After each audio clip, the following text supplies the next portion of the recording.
The wonderful that is working to make this happen. So I'm joined by Justin Lutz, Lauren Lockhart, and Cameron Brown. And I'm Rachel Mossness. I am the executive director here at the David Mathews Center for Civic Life.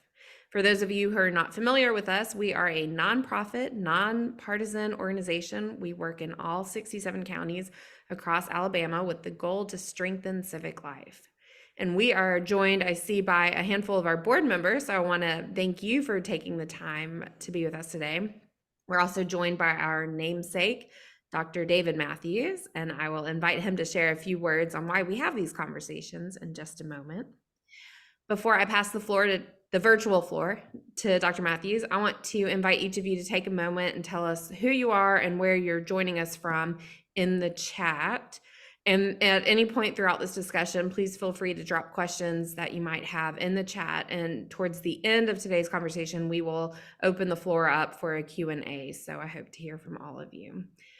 For today, our topic is on how communities can serve as classrooms, and we are featuring Auburn University's Living Democracy program. This is an immersive summer civic experience in the rural towns of Camden, Chatham, Collinsville, and Elba, Alabama. And Living Democracy is actually one of 7 programs across Alabama that the David Mathews Center supports as part of our Jean O'Connor internship program. And this internship program partners with colleges and universities across the state to provide civic learning opportunities for college students to work with communities across Alabama on community-based projects. So I am thrilled that we get to highlight Living Democracy at Auburn University today. Now, Dr. Mathews, would you mind sharing a few words about why we have these exchanges, what we hope to get out of them, and then we will turn it over to our guest for the day. Sure. This all throughout of a realization that democracy is in serious trouble. As serious, maybe more serious than the last crisis in World War II. And what makes it worse is that the remedies aren't working.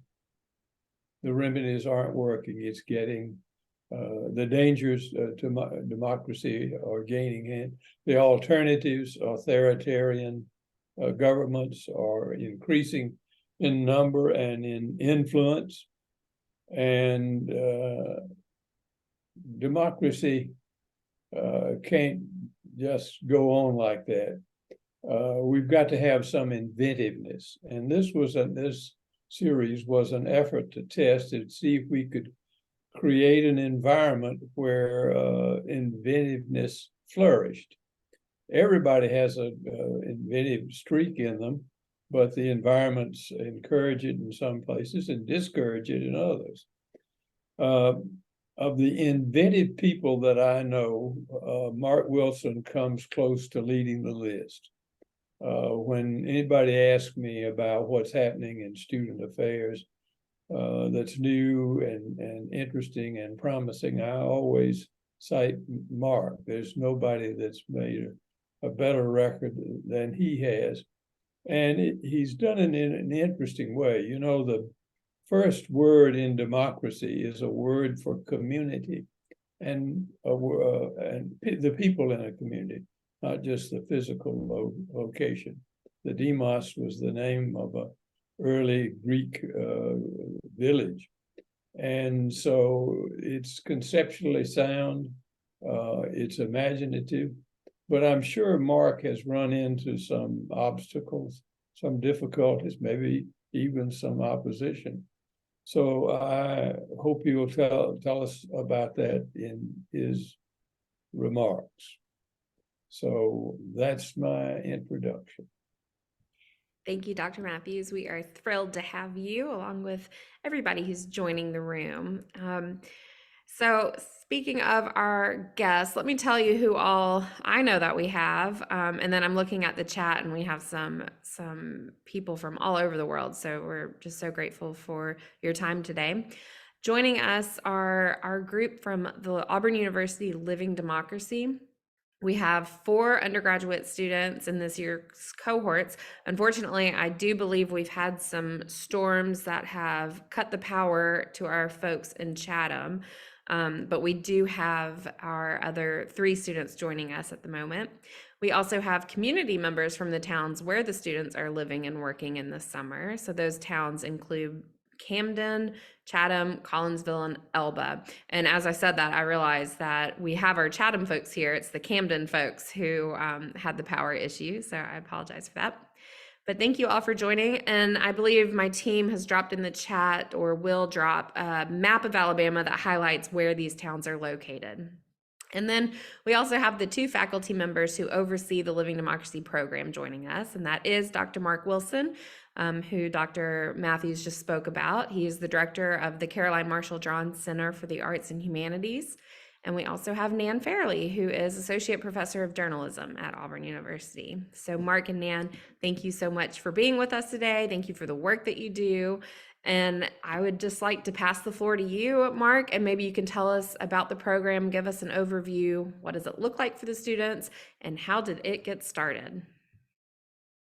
Thanks, Rachel. Thanks, Dr. Mathews. My job is to give you the briefest possible origin story of a program that has been going on for 12 years, if I'm correct in our number.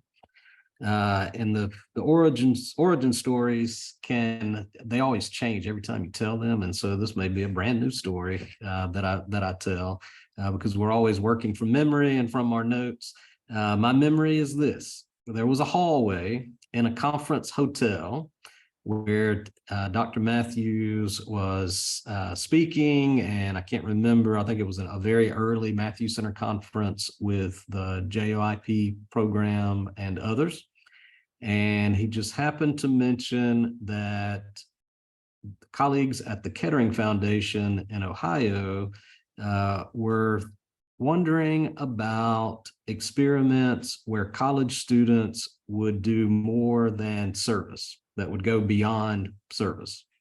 There's nothing wrong with service, but oftentimes service projects and programs can be one-dimensional, or can lead us to relate to people as objects, and they can help us feel great about what we've done, what we've contributed, what we think that we've made a difference. But they don't get the level of interaction and relationship and commitment that a long-term relationship could be. And so he just mentioned that they were interested in a project where students would go beyond service in communities. And we happened to be, at that time, this was way back, I think in 2010, maybe even 2009, we had been wondering about that here at Auburn for an alternative spring break course. The associate dean that I was working for at that time said, Mark, go develop a course. It needs to be academic, needs to have a really hands-on engagement over the course of spring break. And so Rachel was a part of that first course that we took 12 students to Appalachia, and really learned a lot from the community there about what it means to be from an institution, from a different place, and visiting a place. How do you conduct yourself? What questions do you ask?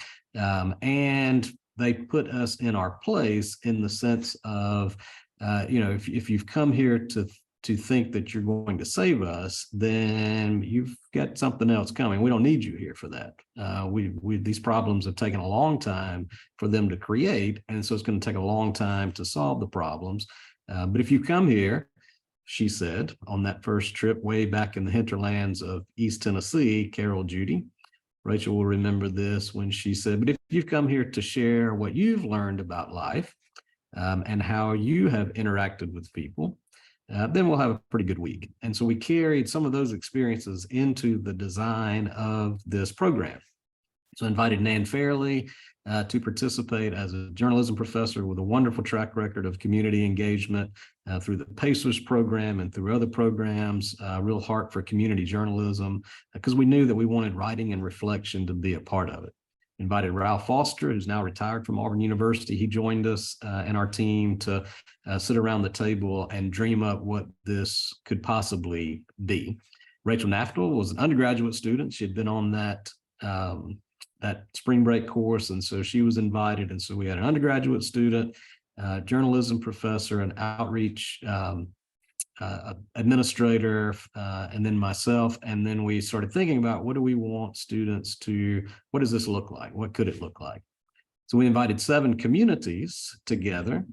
I think Jennifer Wilkins of Collinsville, I believe you may be the only one on here who was at that original, one of those original meetings. I think you were there down in Fairhope, where we brought the communities together, and we chose the communities based on existing relationships that we had, because it takes a lot of trust to do anything in this kind of democratic work, and trust is first and foremost the most important thing.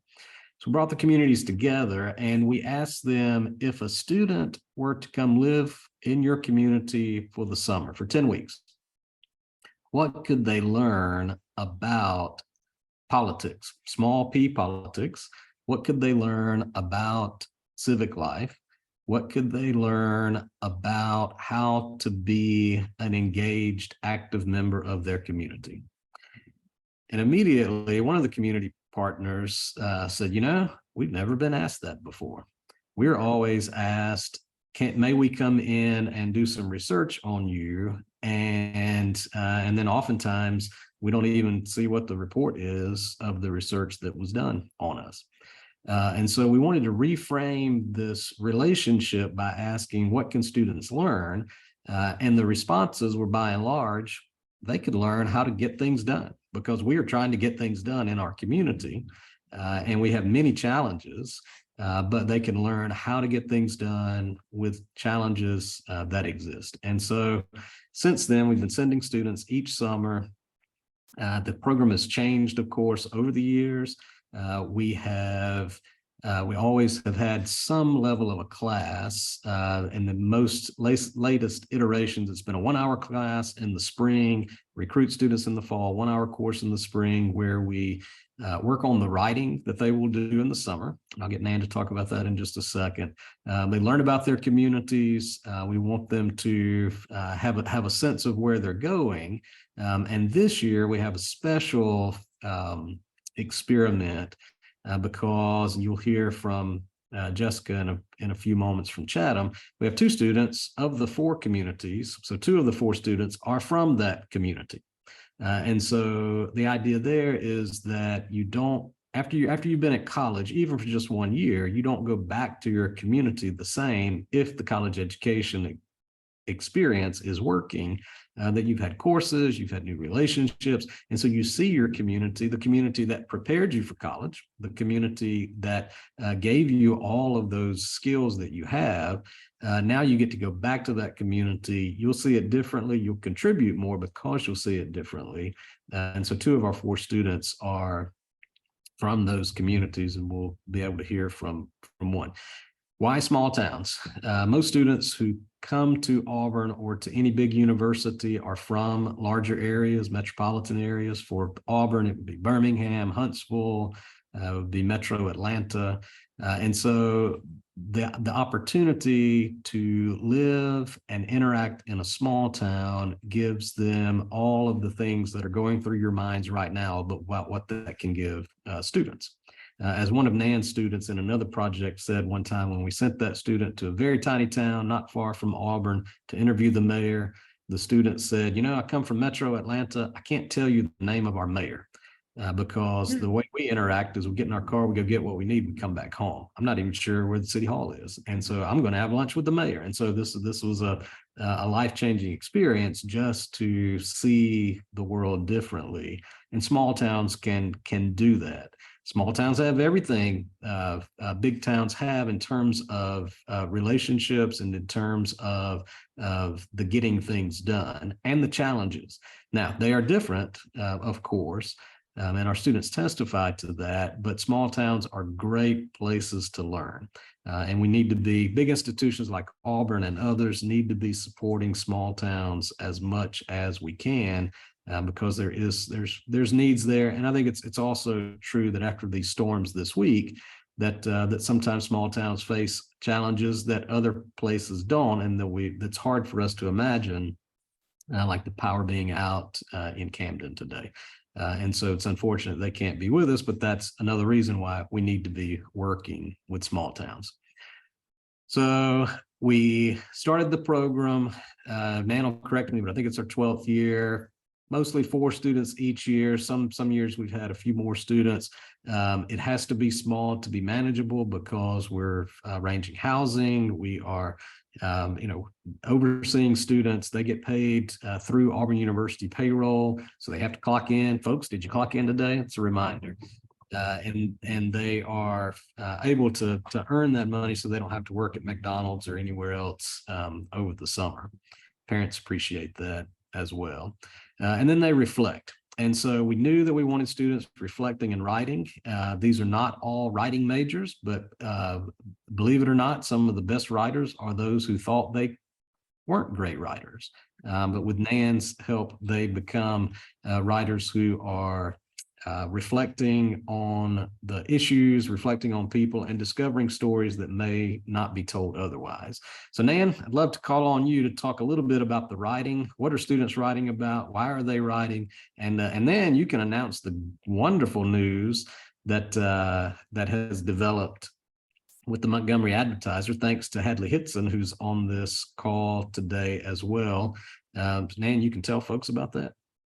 Okay. Well, I think, as Mark said, I've always had a passion for community journalism.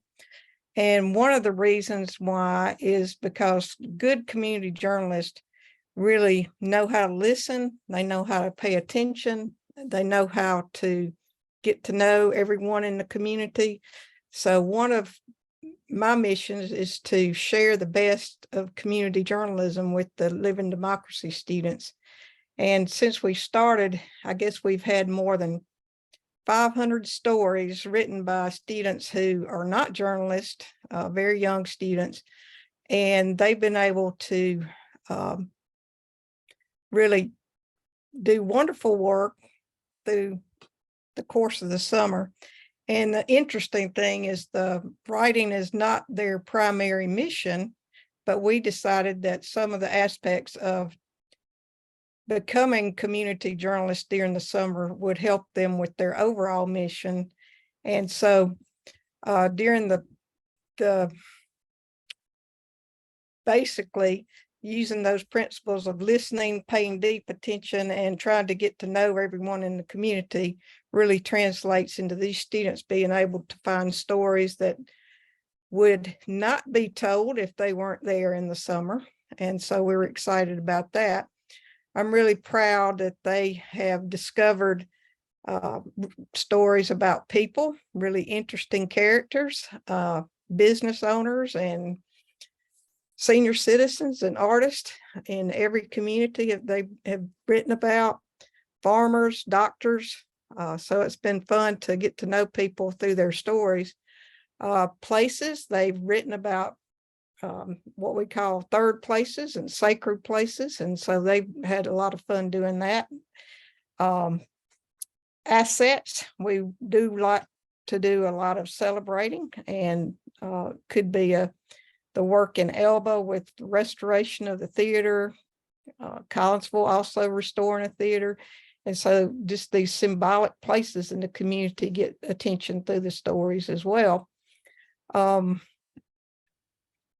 Challenges, we also write about challenges during the summer.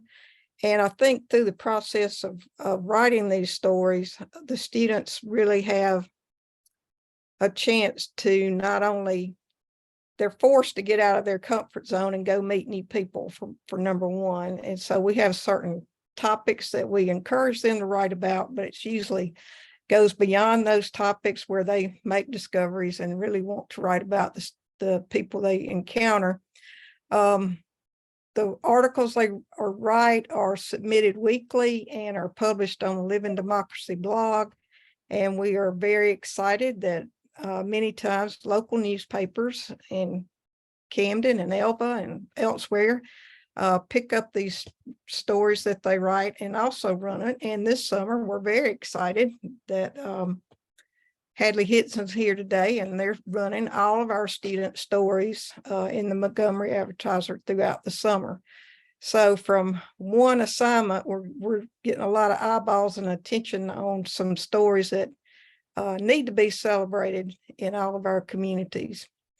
And we have a good list of outcomes, but I think the stories really help build relationships, force the students to meet new people.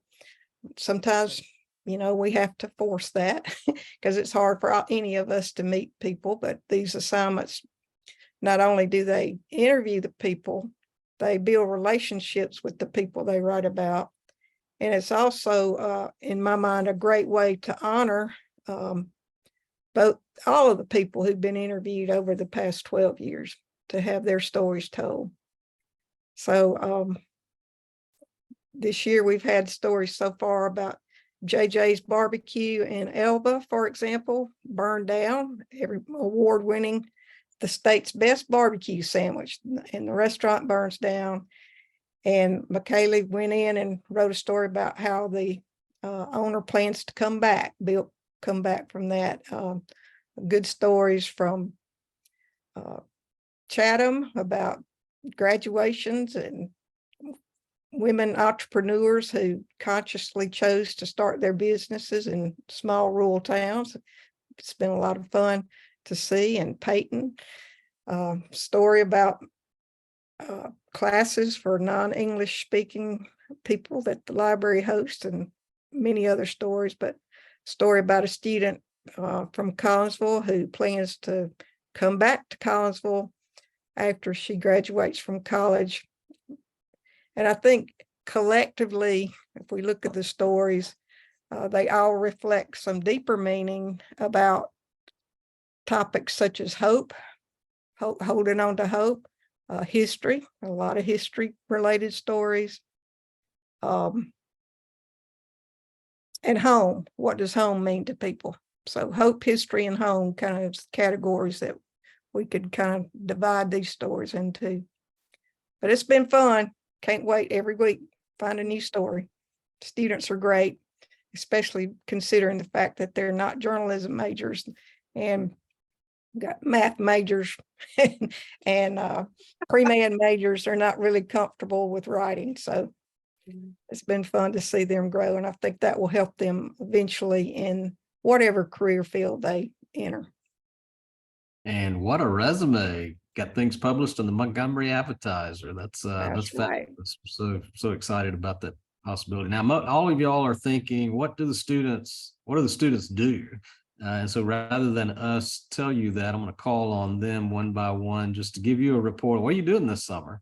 And so they can summarize that best they can. And then we'll ask the community partners. I'll call on you all after them to give just an overview sense of your perspective on this program as well. So I'm going to start with down in the Wiregrass, Elba, Alabama. McKaylee, tell us about yourself and what you're working on.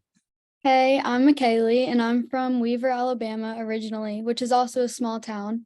Right now in Elba, I'm doing a lot of things, a wide variety, I'd say. And I go to the senior centers in the morning and help them play bingo, deliver meals, stuff like that. I help out at the library with the summer reading program, just little events or making crafts and stuff. And then on Wednesdays, we go to the elementary school and I teach basically some lesson from a book. And then I do some stuff with animals too. And I help out the animal control officer. So go with her on calls and just help out at the shelter with all the dogs and stuff. And then recently I've been helping out at Marley Acres, which is a petting zoo. And so they have a whole lot of animals, everything from a water buffalo, a camel, regular horses, donkeys, just a wide variety of things. And I'd say it's really fun to have this opportunity to just plug in wherever I'm needed and learn new skills by doing that. I'll have a follow-up question for you in just a second, but I do want to point out, because I think you just illustrated something I forgot to mention, that oftentimes students call this an internship, and in some ways it is an internship. But the mental model, at least in my work at a university of an internship, is where a student is placed with one organization and, does the coffee, does the copy, so that one day they'll work themselves up into an organization and determine if there will be copies or if there will be coffee. Will have all the power. And so it's very vertical and institutional. What we try to do is take that model that we're all so used to, that generally students want to do in New York, Los Angeles, Chicago, Nashville, Atlanta, and turn it over sideways, lay it down gently so that the community experience is working with as many different groups as possible and being a part of as many things in the community as possible, and then evaluating the relationships that exist among those people and among those entities, and the challenges that they find themselves in as each of them are trying to make the community a better place. And so it's a different way of organizing, and that can be best done in a small town. But Michaela's right. She's from a small town, little town, Weaver, Alabama, different county, different region of the state. How is Elba? You're used to a small town, but how is Elba different or similar to your small town? Yeah, so in Elba, there's like a square and it's, the main place that people gather. But in Weaver, I'd say people gather more at the park. So for example, we kind of have similar festival type things. So in Elba, they have Rock in the River, which is a really big deal. And everyone gathers at the town square and it's a big event with the river and stuff. But in Weaver, we have Weaver Heritage Day. And so everyone gathers at the park to have fun. And it's just, I see the similarities with the sense of community. And so I grew up knowing my mayor, and I had a big impact in community development in my town. And so just pulling from the past, in 5th grade, I was asked to speak at a city council meeting. Just like the day of, they were like, come up with a big plan for your community. And I was like, we need a new fire station. And then the mayor took it and ran with it. And I think last year, the fire station finally got built. And it was really a cool experience to know my mayor. And for school projects, I could interview him and stuff. Whereas I know, like they've said before, my friends who come from bigger cities, they're like, oh, you know the mayor? And I'm like, yeah, I know the mayor. And so I feel like in smaller communities, like coming from one and now being in one, it really shows that you do have power to do things. In bigger cities, people kind of don't see that because they don't know the people in power. Well said. Thanks for that. Now I want to go to the other end of the state, Northeast Alabama. And those of you who are from not from Alabama, you will be surprised. You thought Alabama was just all the same, but the regions of Alabama can be quite different. And the northeast corner of the state, DeKalb County, tiny town of Collinsville, Alabama, is a wonderful place to live democracy, and Peyton Davis is there. Peyton, tell us about yourself and what you are doing this summer. So I am an upcoming senior at Auburn. I'm majoring in math and Spanish. I'm doing a lot in Collinsville this summer, like Michaela in Hurstown, but mostly I'm spend every day at the library with Jennifer and the other ladies here. And with the library, I kind of do anything that Jennifer needs me to do as much as I can. But recently we've been getting together this summer reading program, and we're doing a lot of awesome stuff. Jennifer had really awesome ideas about making it different than other summer reading programs. So we've been doing a lot of life skills. We learned about gardening. We painted pots and planted flowers. And then last time we learned about constellations and we made string art, and it was super cool. And the kids are loving it. And I'm also teaching English classes on Tuesdays and Thursdays with Robin Rowan. She works at the library and she has a degree in Spanish. So yes, I'm doing my best to help her. And then outside of kind of stuff with the library, I'm doing an oral history project with Northeast Alabama Community College. Dr. Wilson actually kind of got that whole thing set up and started and introduced me to Mr. Blake Wilhelm at Northeast. He's the the librarian archive person, I guess, who is helping me kind of learn how to do oral history and get them recorded and stuff. But we're focusing on the Hispanic community and recording stories of immigration and kind of how they found their place in Collinsville and what the city of Collinsville means to them. It's been really awesome. There's a lot of stories, I think, in the Hispanic community in Collinsville that people in Collinsville would be shocked to know about, you know, their neighbors, basically. You are a double major. Spanish is one of your majors. Talk a little bit about what has your use of Spanish been like in the Collinsville community with such a high Hispanic immigration population? It's come up a lot, honestly. It's been nice to be able to use it out in the wild. I've always been in a classroom, and in some ways it's taught me how much Spanish I need to learn and also kind of helped me break out of my shell. But it's been really nice when, you know, Robin's not here and somebody comes in and needs help. If there's a language barrier, I'm able to kind of step in and help. I've helped a few people now with technology stuff mostly, but the language barrier makes that really difficult, especially if, you know, you don't know the technology language or the spoken language. It creates a lot of issues. But yeah, it's been really awesome getting to use it, and I've used it a lot. Excellent. One more question. Of the stories you've written thus far, which one has been the most interesting to you to research and interview on? So it's actually one that has not been published yet, coming soon.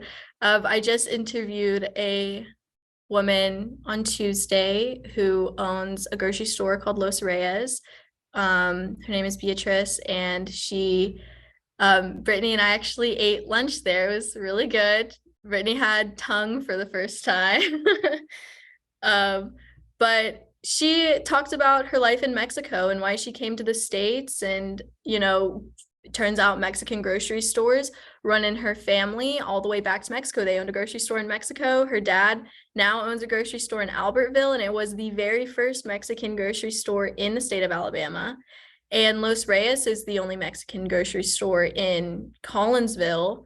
They have another location in Fort Payne, and it's a real success story, honestly. I mean, just the life and the business that she built here, it's really impressive.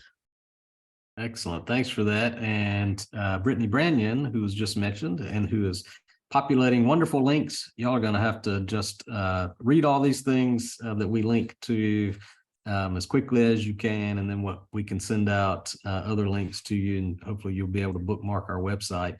Brittany's our graduate assistant who's helping with the program, and it's very, very helpful to have Brittany be able to visit some of the communities. You may have noticed that Hannah White, when she gave her ID in the chat box, that she put, what did you put? New York by way of, or Auburn and Collinsville, because she is an alumna of the program and still maintains relationships in Collinsville, which is something we love to see. You'll also hear in these conversations that libraries in small towns matter. And now we're going to move to the other side of the state, southwest area of Alabama, Washington County, town of Chatham, where we have two Jessicas, Jessica Ross, our librarian there, and Jessica Criswell. We'll start with Jessica Criswell, who is from the community. And so, Jessica Criswell, would love to hear what you are doing this summer in your fabulous tie-dyed t-shirt. So I'm basically just hanging out with Miss Jess and the rest of the staff here and all of our, I don't know, like 200 kids every day that are coming in and out. We have them tie-dyed this morning, hence our colorful shirts. But we had, you know, we had animals here the day before that, and power companies here the day before that. So we just have every single day looks different around here. Chat, yeah. Oh yeah, we put our calendar in the chat. So we have yoga coming up, and we have movies every night on Fridays. So it's been a lot of fun. We love to joke about how I grew up here. Me and my siblings, we grew up here, and I just live about a half a mile away from here. So growing up, we would me and my siblings, we would ride our scooters to the library. So it's really like a full circle moment. This is my second summer here. And the library does such great things. So there's always something to do. I hung streamers my first week here, and but I'm also helping with scholarship programs in town, helping the museum curator get some oral history about things that happened several years ago. So is that all I do? You planning an HCT class? Oh yeah, we're planning an ACT Murder class, mystery dinner. murder mystery dinner. Yeah, it's always something. I never know what's gonna happen when I show up here. So we're having a lot of fun. There's a lot of young people who work for the library in the summertime, thanks to Jessica Ross's work and a lot of funders, where young people in the community have a chance to have their first part-time job at the library. And you guys just would not believe the the level of participation that they have related to that. But Jessica Criswell, you come to Auburn, you go back to Chatham under the umbrella of this internship program. How is this experience different than just being a library worker in the summer? I think learning some of the administrative side. When I was a worker, Miss Jess, she put me in the garden like all the summer workers. But now she's teaching me her wisdom about grant writing and really learning about what goes into running this place and running, any business in the town. So I think I really learned what goes into fundraising. Like this weekend, we're hosting a fundraiser dinner for our children's program, and just the struggles that come with that, and the things that we get to celebrate that comes with the administrative side of really the library and everywhere else. And for the writing that you're doing, since you are from that community, you're writing about people that more than likely you already know. I mean, I'm sure you will write some articles on people that you've met for the first time, because every community always has people we don't know that we need to find and get to know. And so what's it like to write about your own town and be asked to do that each week? I've had a lot of fun. Actually, last week I wrote about some female-owned businesses in the area, and one of the women is actually my next door neighbor, and she was telling me things that I've never heard before, and the other women, family, and people that I've grown up with, and they're talking about the starting of their business and why exactly they do their businesses. And it really has opened up doors for me, and Miss Jessica has put me in conversations that I never would have been able to have had I just, when I was in high school, or if I would have just come home for the summer. So it's really had opened up a lot of opportunities for me, and I think I've really grown and been able to network this summer. Just last week, she introduced me to about 100 people at Miss Lou's birthday party. So even then, I've had people that I met sharing my articles on Facebook and making those connections and telling me that they'll be in Auburn, so I should come see them, and things that will spill over into my future as well. Thanks. Jessica Ross, you are, since you're right there on the screen, I'm going to go ahead and start with you and then visit to our other community partners. But, as we've designed this for communities to be classrooms, because they are, at the same time, community partners are instructors or guides or facilitators of that learning, because you are there helping students to learn things that they wouldn't learn otherwise. Reflect a little bit on these experiences with students through this program. Sure, we've benefited so much in our organization and in our community from having this partnership with Auburn and with the David Mathews Center. It's two of our favorite partners to work with, and This program, like you said, usually it's students that are not from here, and we've had students in the past that they've never lived down a dirt road. They've never driven down a dirt road. And then they're placed in a rural community where their experiences are completely different than what they've grown up with. We're certainly interested in, opening their minds and impacting their perspective from a rural perspective. But also dispelling myths about life in small rural towns. Jess and I have joked about the fact you can be as bored or as busy as you want to be in a small town. And in our town, there's a lot of opportunity to be busy. We have a lot going on. And so the students are able to sample a lot of different things. We like for it to be almost like a shadowing opportunity, whether they're in the biomedical field like Jessica Criswell, headed into healthcare, or they're headed into journalism or into public relations and community work with a nonprofit like ours. We want the skills that they're getting to be very transferable skills that they will be able to use no matter what field they're going into.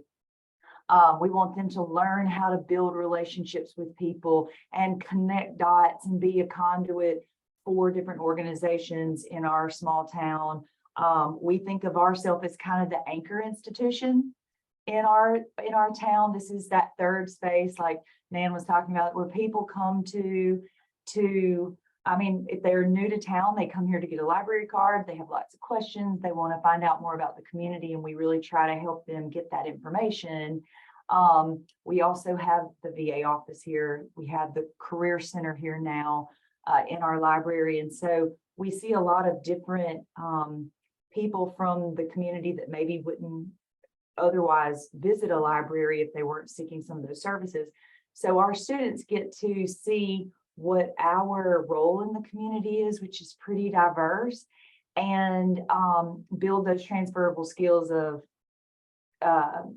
public relations and programming, and like Jess said, fundraising and grant writing. I mean, those are the ways that we get nice things in small towns, is learning how to beg for money and raise money, and then take that locally raised money and use it as match on bigger grants, so that we can bring wonderful opportunities for people of all ages to learn new things. So from the students' perspectives, we hope that they leave here with a new set of skills that will be useful to them in their personal and their professional lives in the future. And I think that there's a lot of memories made and a lot of just interesting projects we're able to work on, and they feel like they really contribute something while they're here learning in the community. So it's a great thing.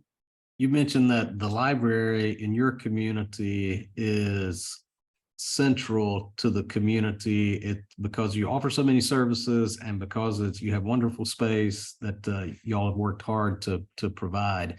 How does the library stand in the community as a place where diverse perspectives come together in this? Or what do students learn about how libraries become sort of a meeting place for democratic action or information? What do libraries mean for democracy?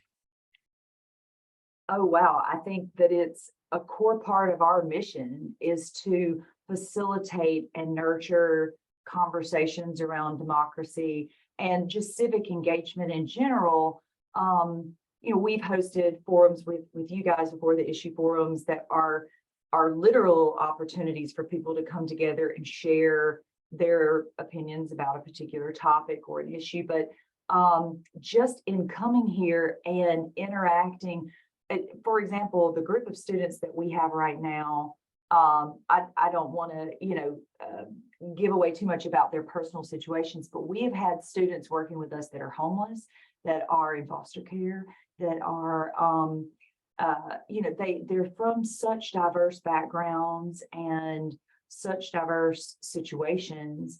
And when they all come together, though, all of that, there's like an equitable leveling of, they're all encouraged to contribute something and bring their unique skills to the table, and they're learning, but they're also encouraged to find what they're really good at and we will match them up to opportunities to meet people, like Jessica was saying about, we want them to learn how to build relationships and celebrate their differences, but also, really gain a new understanding of the community. So I think that in particular, the young adult program that we have, where we're employing a lot of different high school and college age students together, they learn from each other. They immediately just fold in together and make new friends and talk about where they're from in the community. And so that's, I guess that's a very specific example of what we're wanting to bring together groups of people that are very diverse from very different backgrounds. They don't have to be all the valedictorians in the class. They can be students that need academic assistance, need an opportunity. Sometimes they just need someone to push them and encourage them and let them know that their work is valuable, their place in this community is valued. So I think the young adults, they represent a very diverse cross-section of our community. We probably have the most diverse group we've ever had working with us now. But from an adult side, we are that place where no matter what you need, as long as information has a price, if there's a subscription to a database or the cost of internet in rural communities is a real barrier for people, you can come to the library and get that, whether it's a book or access to the internet or adult education, children's education. We provide that for free to the public and kind of level that equitable access out to the community that we serve. So I think that's probably one of the most democratic things that we do for our community, is making sure that if information is available, we can make it available to everybody, no matter what their financial situation is. It's free and we're happy to provide it. So. Thanks for that. And I think that illustrates that we want students to evaluate their experience in many ways, including where's the community, where's the all of the community, because big institutions like ours and many of the ones that are represented on this call, that if someone says I consulted the community, that generally means I consulted one person. And what we want students to remember is one person is not the entire community, that you have to be out there consulting lots of people. Sometimes we find that students introduce us to community members, and I want to call on Justin Maddox, if he's still with us there, because we didn't know Justin or Laurie Chapman, who is unable to be with us today, until students introduced us to them. Elba, Alabama is one of the longer participating communities that we've had. And one time a student wrote about this new venture called Restoration 154 in Elba, Alabama. And we said, what is that? And so they wrote a story on it. And then since then, we've had great relationship with that organization and students down there. Justin, if I may, could you give us just a sense from the small town of Elba perspective and your organization? What have students learned? What do you think students have learned as a result of living and learning in your community? Well, I hope they have learned how to interact with, a multitude of people, a lot of different groups. I'll say, we have learned, I think, as much or more than probably the students. It's our goal that the students, get a lot out of the experience. But I do think that it's a very mutually beneficial program. We have found that there are people that the students bring to us, whether it's through an article or actually wanting to do a project that involves a different group, that we just, we have just not really had those people or those organizations on our radar. We'll mention real quick, McKaylee is very involved with the animal shelter, and she sees ways to support that. And that's something that we have not ever really looked at. And of course, our nonprofit is scattered a little bit. We kind of look for projects that we think will impact the community. So it's a very broad paintbrush that we're using to impact our town. But we hope that students see that, individual members, we have our day jobs. We're not focused on this all the time, but at the end of the day, we're looking for ways as a group, as our nonprofit, to impact our community for the better. And I think that one of the things that I'd really like to know that all the students get out of this is that no matter what their profession is, there is a way for them to impact their community. And oftentimes it just takes communication. It just takes reaching out and talking to enough people to sort of realize, what is happening and where focus needs to be placed. But we have definitely had a wonderful experience. I think McKaylee's our 12th student, and we have had a lot of good experiences every year. And I think we've learned a lot about the community that we would, things about the community that we would not have learned without being a part of this program. Well said. One of those 12 students, at the end of the summer, we always interview the students. We say, all right, what did you learn about yourself? We ask a lot of questions, but that's one. And the student responded, I learned that I can organize things, that I can do things. And I think that's because of the mentorship of the things they see happening from people like Justin and Laurie and others in the community. So thanks for those dozen years. I want to bring in Jennifer, because she was there at the beginning, but she's only had 11 students, because you remember this, Jennifer, the very first student, I was getting ready to take the student to your community, and the student texted me like 12 hours before we were leaving. This was like months before the summer, and said, I can't go. I said, what do you mean you can't go? She said, I can't go and I can't do the program. I said, what do you mean? And she said, well, I hadn't told my mom yet. And so there was a little challenge there. And so talk about challenges. Students are still figuring life out. 18 to 22-year-olds sometimes need to tell their parents. So now our first question in interviews is, have you told your parents about that you're interviewing for this? But 11 students have been to Collins. Well, Jennifer, reflect a little bit on those students who've been there. Well, it's really run the gamut, Mark. And I think we had years when you did all freshmen. We have never had a male student. I don't know if that went back to housing or the situation. We've had some that really embraced working at the library, and they spent, a good bit of time at the front desk. We've had others that were not that interested in that. And one year, we had one that did not live on site. That was coming off of COVID, I think. I think we've just had some really great ones. We've had some really good ones. I wouldn't ever say we've had anybody that just was terrible. And that's probably good for as many people as we've had come through here. One thing I've tried to do is at least 50% of what they do is not me saying, okay, we're doing this, you could jump in here.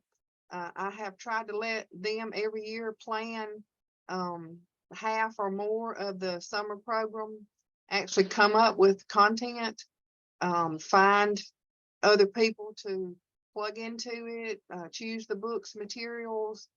And so that's been a lot of fun. And Peyton has really planned the whole summer. She planned every week of the 4, plus we've got one in July that we want to do. That is exciting to me. And it's we're small and our staff is small, so that takes frees up time for others to do other things. But I think to me, it was always really important to have something and say, okay, this is, you know, you take it and you run with it. You come with me when you have a problem or if you have a question. And I think I just basically told Peyton, you plan it and I'll get the money to do it. And she has done wonderful, you know. It just, I mean, and it's been so interesting. Every year we've tried to tailor, you know, you would have somebody in mind and their major was this or their interest was that. And so one year somebody interested in rural medicine, she spent probably at least half of her time shadowing the local rural physician. And so we just, I feel like God has made a way every year for it to be somebody that had an interest and they fit a need that we had at that specific time in the community.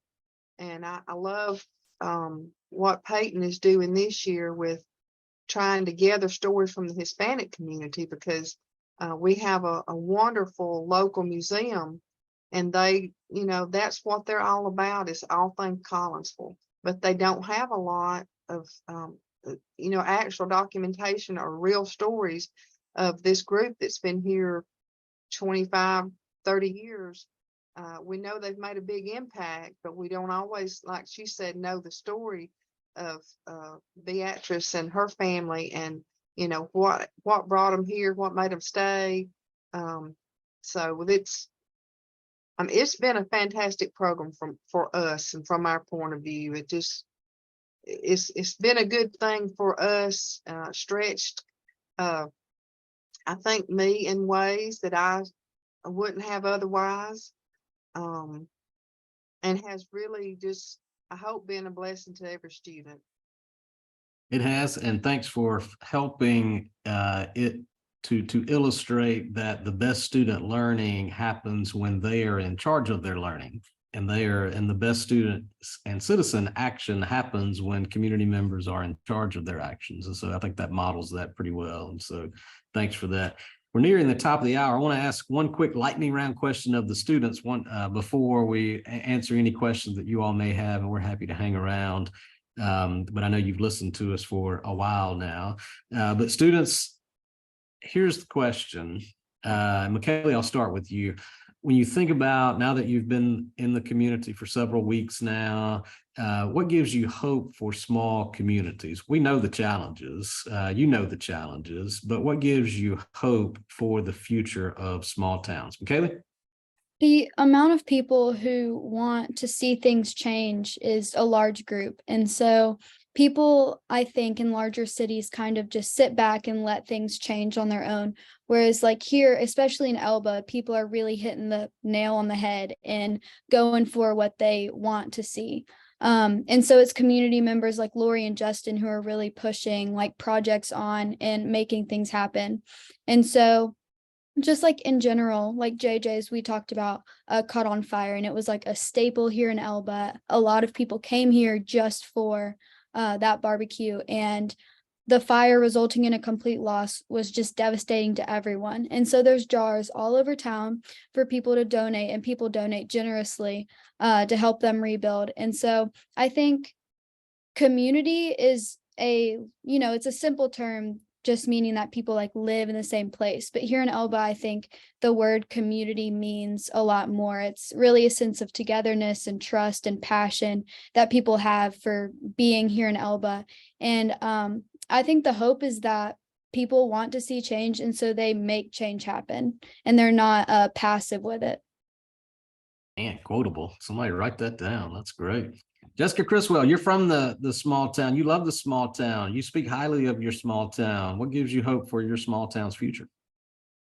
I really could echo everything like Haley said. Just people come here, every day when they have this idea of something that they want to do, but they need some way to make it happen. And the library is a big place of, you can come here and you know that the employees here will really make something happen. But I think something that me and Michaela talked about a couple weeks ago, and then a lot of my articles, it doesn't even matter what I'm writing about, but somehow I figure out that the people here, it's all generational, even at the library. Miss Jess came here And Miss Beth, our children's coordinator, came here as a kid, and now, they're running the whole thing. And I came here as a kid, and a lot of our summer workers. And so you're really impacted by the people who are trying to make change when you're growing up here, and it makes you want to stay. It makes you want to see change here as well, instead of, like Michaela was saying, and being passive and sitting around. And we have a lot of people here that don't really just sit around and say, this needs to happen and this needs to happen. They get up and they make it for themselves, and they join organizations and they bring them into our town. Like Miss Jessica Odom and United Way, they're doing really great things here. And I don't think a lot of people, know about it. And she's not a native of this area, but we love her all the same. And she's, bringing so many great things here. So, I mean, there's definitely not a lack of people working on things. And I'm really excited to see, what they do moving forward. Thanks for that. Excellent. Good illustrations for sure. Peyton, what gives you hope? I think I'm kind of going to echo a lot of what Michaela and Jessica said, but for me, what I've seen a lot in Collinsville is the generations of people here. From every single generation, from young to old, there is a person or people working toward change. And I think, each generation kind of has their own kind of thing that they want to see happen, I guess. But like, Greg Sarabia from the counselor at the school, he's doing the Equitable Neighborhoods Initiative. And then, we have our council members, and then people like Jennifer and things like that. And then even young people, I wrote the story on Sophie Wells and her wanting to come back to Collinsville, which even that in itself, coming back to Collinsville, staying here, setting up roots, that's like one of the biggest things that young people can do for the community, is just stay to make sure there is a community. And as long as people are here, the change is absolutely going to come. They're constantly working, constantly things are happening, just like Michaela and Jessica said. So, yeah. Thanks for that, Peyton, and thanks to all of you for listening to us. And I see your remark from Vienna, Austria. Andre, thanks for that. And thanks for tuning in from that far away. Deborah Criswell, I see your question. What are some things that students have found that they would like to see happen or changed? Let students stick something in the chat box, and real quick, just so that we can populate that. And see that one on there, and then you will all see all of the links in the chat box. But Michaela, I'm going to ask you first. What answered Miss Criswell's question? What do you want to see happen? It's something specific in Elba. So right now, I guess I have two things that I've been thinking about that kind of need initiative to do something about. And one of them is the stray cat population. It's kind of overrun the town. And I know Justin and the mayor were trapping cats and doing TNR on their own time with their own money in the past to try to, condense down the population, but it's only done so much. And now it's just rapidly growing with kittens like all over the place. So that's like the first thing that I would like to see change, because being a genetics and public health major, the public health sector is more of a rounded experience. And so rather than just focusing on the health of people, it's really important to look at how animals and the environment impact us as well. So if we have a large stray cat population, that's also putting, a hamper on ourselves and our health. And so I'd say that's like one of the main things. And the second thing that I've been thinking about a lot recently was, ACT classes in the school. Like Jessica brought up how they were doing ACT stuff, and like Elba is not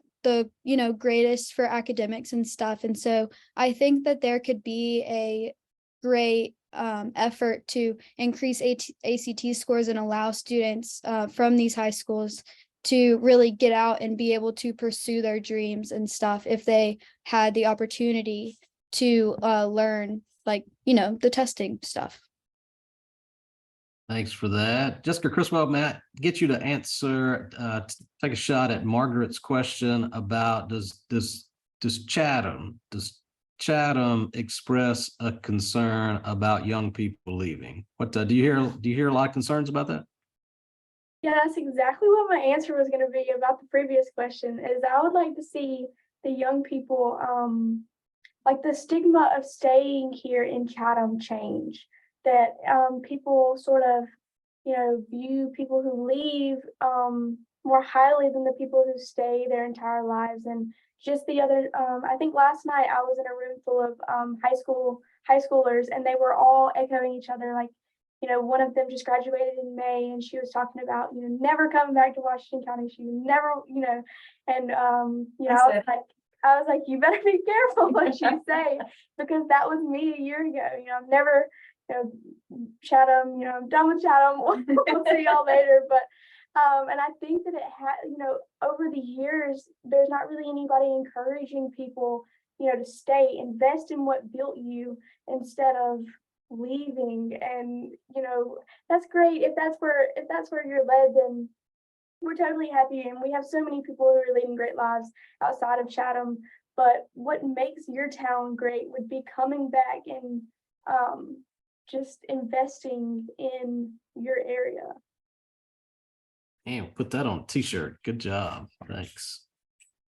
Okay, Rachel, back to you. Okay, I would love to open it up to hear questions. I really appreciate the ones that we've heard in the chat, but I'm sure others of you are eager to ask our young folks some questions. And while you're thinking of them, let me put my dear friend Hannah White on the spot. And if we can highlight her for a second. Hannah, so you were in Collinsville a few years ago. How did that experience impact you today? And thank you for joining us. We're happy to see you. Hopefully you can hear me. There's an air conditioner running. And Collinsville, it truly just changed my life and made me develop a lot of skills that I didn't know I had previously. Like Dr. Wilson's already said, putting on different programs, cold calling people, just communicating and connecting with different people of different backgrounds, just gave me this confidence to be able to continue to do that at Auburn through my undergraduate and graduate school. And then now in my current job, being able just to know that I can go in and connect with people of different backgrounds, of different stories, and we can always find a commonality and we can bond over that. Thank you, Hannah. That's wonderful. What questions do we have from the group? Oh, Kristen, I see your chat. What do you think you will carry with you from this experience into your career and life as a community member? Thank you, Kristen. Does anybody want to answer that? I should take a cue from Mark and just call on people. That's how the professor does it. Let's see, Peyton, Collinsville, can you answer that? Yes, absolutely. What I would take with me into my career as a community member, honestly, so much. I've learned so much, it's hard to even summarize it down effectively. I think the biggest thing I would take away is just if you want to do something, go do it. I think that's the biggest thing, is that McKaylee had mentioned earlier, people coming from bigger towns sometimes don't even know their mayor. I'm from Huntsville. Maybe I've shook my mayor's hand once. I wouldn't know the first thing about going to a city council meeting, or what even is going on in city council, or what's going on in Huntsville. And so this kind of ownership that you can have over your community in small towns has opened my eyes so much to what my community could be in Huntsville and what the ownership I could have there, that I didn't realize just kind of anybody could do. But it's the truth, anybody can do it. So I think that's what I would take away. That's great. Thank you, Peyton. McKaylee or Jessica, do either of y'all have a response to that question? Yeah. So, I found a new passion, I guess. I knew I liked animals, but now I think I'm gonna drop my public health double major and do genetics pre-vet. I've just done a lot of things like on the farm and at the shelter, giving vaccines and stuff that I didn't think that I could do. And I realized that I could. And being a vet, I've always wanted to do, but I always had this negative stigma that I couldn't do it. And being here, I've realized that I can. But also, going back to what Hannah said, just learning skills about communication, being, from the younger generation, we text all the time. And so I hated talking to people on the phone, and I would not, I wouldn't call people. I would always text them. And so being here and having to do interviews, I've had to do a lot of them over the phone, which was out of my comfort zone at first, but now it's like secondhand to me. And also, like taking the initiative to do something. I've seen that a lot, and that's definitely something that I could, take into my future, whether that be my career or just my community in general. Thank you, McKaylee. That's huge. Switching majors, that means really being impacted by this experience, which is wonderful. Jessica, do you have a response to that? Yeah, I get a lot of questions from my community members like, Jessica, what are you doing? A Civic Life and journalism internship and you're pre-med. Like, that doesn't really make sense, but it actually, I want to be a family practitioner in a rural area. So it really is teaching me how things work, how people in rural areas think about things, especially the people who are doing all of the great things, like the people here at the library and, just any place that really is serving people. And so I've been able to make connections, all over that will, ultimately, I think, help me, for years to come. So really excited to see about McKaylee's major change. But I'm still getting opportunities to be able to talk to people in rural health here. And I'm excited to go shadow our rural health doctor here in a couple of weeks. So. Great. Thank you, Jessica. I see a question in our chat. We'll end with this one, and then I'll ask Dr. Mathews what he's thinking about this conversation. Peyton, now I see another great question. Okay, so Tara Bailey asked, have you ever taken a challenge that you've identified in the community to the local city council to assist in addressing those struggles? And yeah, I know we've talked about the mayor, but have y'all had any interactions with the local city council? Do you have any plans to meet up with them, meet them, introduce yourself?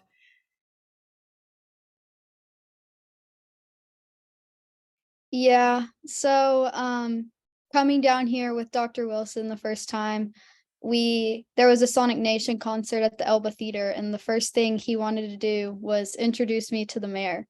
So we sat down and, talked to the mayor, and I didn't think it would go anywhere.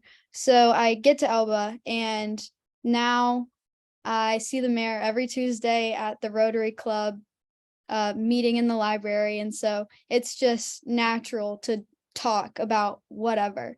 And with the animal shelter in town, starting to work with animal control, they haven't had volunteers before. And so it's been a really closed off thing. And so being in it, I saw that there was a need for different things to happen and some more funding initiatives or things like that. And I went to the mayor and talked to him about it. And now he's working on it and making change. And he's done meetings with the two of us, me and the animal control officer, to see like what needs to be done. And so, yeah, that's my experience taking issues to the higher ups. Thank you. Jessica or Peyton, do you have anything you'd like to add to that conversation?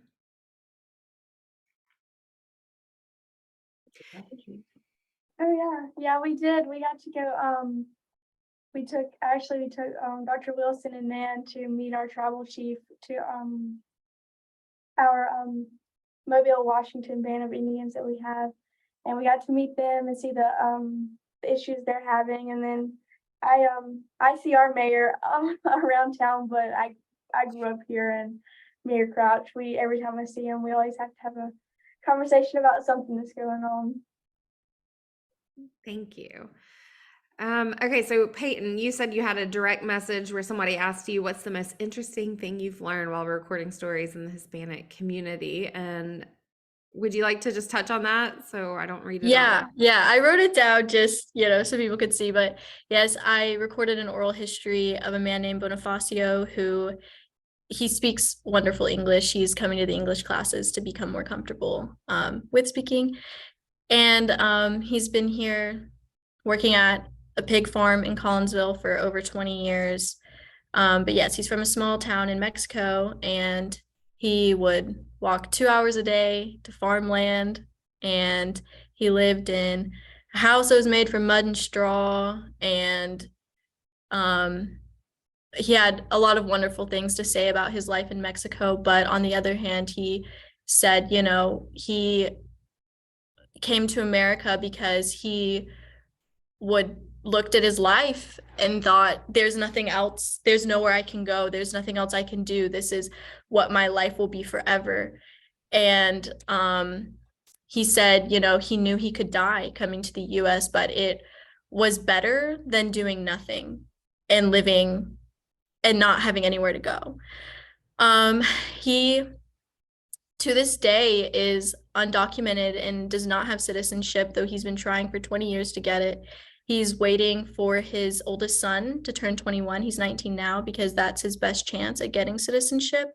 And he's just got, honestly, an amazing story, and it was very touching and very raw and honest to hear. So I hope you guys will be able to hear the interview once we have it published. But yeah. Thank you for sharing that, and thank you all for sharing. This has been a really great hour and a few minutes with y'all. Dr. Mathews, what are your thoughts? Yeah, I'm really impressed with this meeting and what you all have said. I just want to comment on one thing that came up in the end. It was about young people leaving. And that's particularly in rural communities, that's a real problem. There in my county, Clark, they're just dead communities. The community disappeared. So the question is, what keeps people in a community? And all the research points to one thing. If young people or people generally feel like they can make a difference in the community, they're more likely to stay. So what the people that you deal with come to understand how they can make the choices that make a difference will have everything to do with the future. The future is one way or the other, what we choose. And the better our choices, the better the community. So thank you for this opportunity.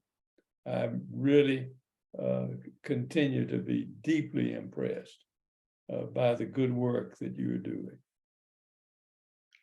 And I will second that. Thank you for the good work that you're doing. It is impressive. Thank you, Dr. Wilson. Thank you, Nan, for joining us. Thank you, students, community members, and everybody who plugged in today to join us in this conversation. With that, I think that's a wrap for our June Applied Democracy Exchange. Just thank you again, and I hope you have a great afternoon and stay safe if storms continue. Good to see everybody.